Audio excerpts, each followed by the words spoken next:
Hello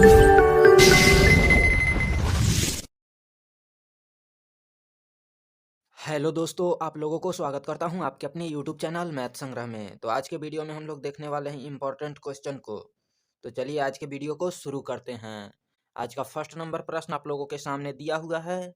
कह रहा है कि 1400 रुपया को ए, बी और सी के बीच 2:5:7 के अनुपात में बांटा गया, तो बी का हिस्सा क्या होगा।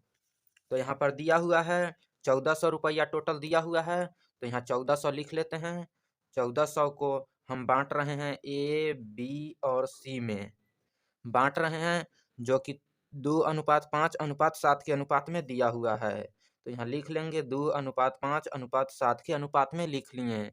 अब बोल रहा है बी का हिस्सा, तो बी का हिस्सा अनुपात में 5 है, तो 5 का मान निकालना होगा। तो सीधा ए, बी और सी दिया हुआ है 2:5:7 और इसी का योग है 1400। तो यहाँ से लिख लेंगे, अनुपात में जोड़ लेंगे, तो 5 अदू 7 और 7 14, यानी अनुपात में 14 का मान दिया हुआ है यहाँ पर 1400 रुपया रियल में। तो अनुपात 1 का मान निकाल लेंगे। तो अनुपात 1 का मान निकालने के लिए 14 से भाग देंगे 1400 में, तो सीधा 100 बार में कटेगा, ये 100 बार में कट जाएगा। तो अनुपात 1 का मान 100 हो गया।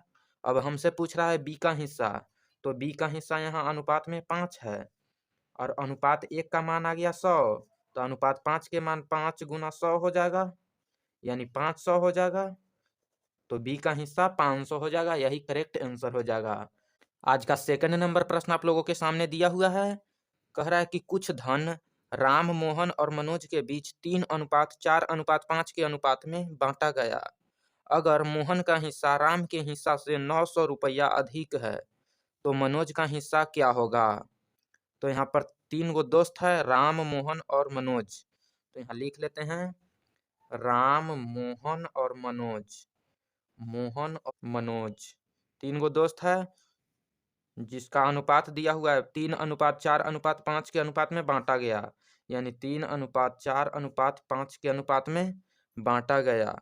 तब बोल रहा है कि अगर मोहन का हिस्सा राम के हिस्सा से 900 रुपया अधिक है, मोहन का जो हिस्सा है अनुपात में 4 है, राम के हिस्सा यानी अनुपात 3 से 900 रुपया अधिक है। बोल रहा है कि मोहन का हिस्सा राम के हिस्सा से 900 रुपया अधिक है, तो राम से अनुपात में 1, अनुपात में देखा जाए तो अनुपात में 1 अधिक है, लेकिन रियल में बोल रहा है कि 900 रुपया अधिक है। तो अनुपात 1 का मान 900 हो गया और हमसे पूछ रहा है तो मनोज का हिस्सा क्या होगा। तो मनोज का हिस्सा यहाँ अनुपात में 5 है, इसी का मान पूछ रहा है। तो अनुपात 1 का मान 900, तो अनुपात 5 का मान 900 गुना 5, तो 9×5 4500 हो जाएगा, यानी मनोज का हिस्सा 4500 है, यही करेक्ट आंसर हो जाएगा। तो आज का तीसरा नंबर प्रश्न आप लोगों के सामने दिया हुआ है। कह रहा है कि कुछ धन ए, बी और सी के बीच बांटा गया। आज का तीसरा नंबर प्रश्न बोल रहा है कि कुछ धन ए, बी और सी के बीच 5:6:4 के अनुपात में बांटा गया, तो ए का हिस्सा कुल धन का कितना प्रतिशत है। तो सबसे पहले यहाँ ए, बी, सी दिया हुआ है, तो लिख ले रहे हैं ए, बी, सी।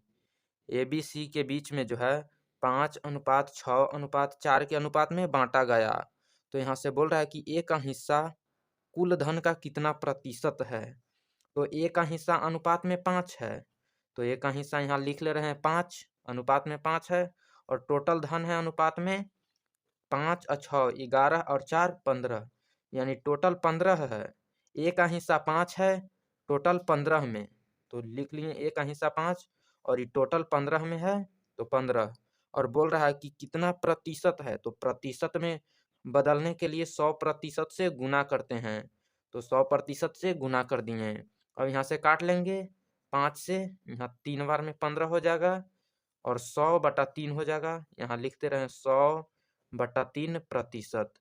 100/3% को पूर्णांक में चेंज कर ले रहे हैं, तो 100 भाग देंगे तो 33.1/3% हो जाएगा, यही करेक्ट आंसर हो जाएगा। यानी ए का हिस्सा जो है 33.1/3% है। आज का चौथा नंबर प्रश्न बोल रहा है, कह रहा है कि कुछ धन एक्स वाई और जेड के बीच 2:5:7 के अनुपात में बांटा गया। यदि जेड का हिस्सा कुल धन का 50% है तो एक्स का हिस्सा कितना प्रतिशत होगा। तो यहाँ पर दिया हुआ है कोई धन है जो एक्स वाई और जेड के अनुपात में बांटा गया है, एक्स वाई और जेड के अनुपात में बांटा गया है, जो कि 2:5:7 के अनुपात में है। तो बोल रहा है यहाँ से बांटा गया, तो यदि जेड का हिस्सा कुल धन का 50% है तो एक्स का हिस्सा कितना प्रतिशत होगा। तो एक्स का हिस्सा कितना प्रतिशत पूछ रहा है, तो एक्स का हिस्सा यहाँ 2 है, अनुपात में 2, टोटल कितना में, तो 5 और 2 7 और 7 14 में। एक्स का हिस्सा 2 है, टोटल 14 में, और बोल रहा है प्रतिशत, तो सीधा 100% से गुना कर देंगे। यहाँ से काट देंगे 2 से 7 बार में, 100% से गुना करेंगे तो 100/7% हो जाएगा। अब इसी को पूर्णांक में चेंज कर लेंगे, तो 7 से भागा देंगे, तो 7 से भाग देंगे तो 14 सते 98 होता है, तो यहाँ 14 हो जाएगा, और 98 और 2 100, यानी 2/7, यानी 14.2/7 भाग दे करके पूर्णांक में चेंज कर लिए हैं। यही करेक्ट आंसर हो जाएगा एक्स का प्रतिशत, यानी 14.2/7% एक्स का हिस्सा हो जाएगा। तो चलिए आज के वीडियो को यहीं समाप्त करते हैं। वीडियो पसंद आया हो तो वीडियो को लाइक कर दीजिए, साथ में चैनल को सब्सक्राइब कर लीजिए। फिर मिलते हैं दूसरे वीडियो के साथ।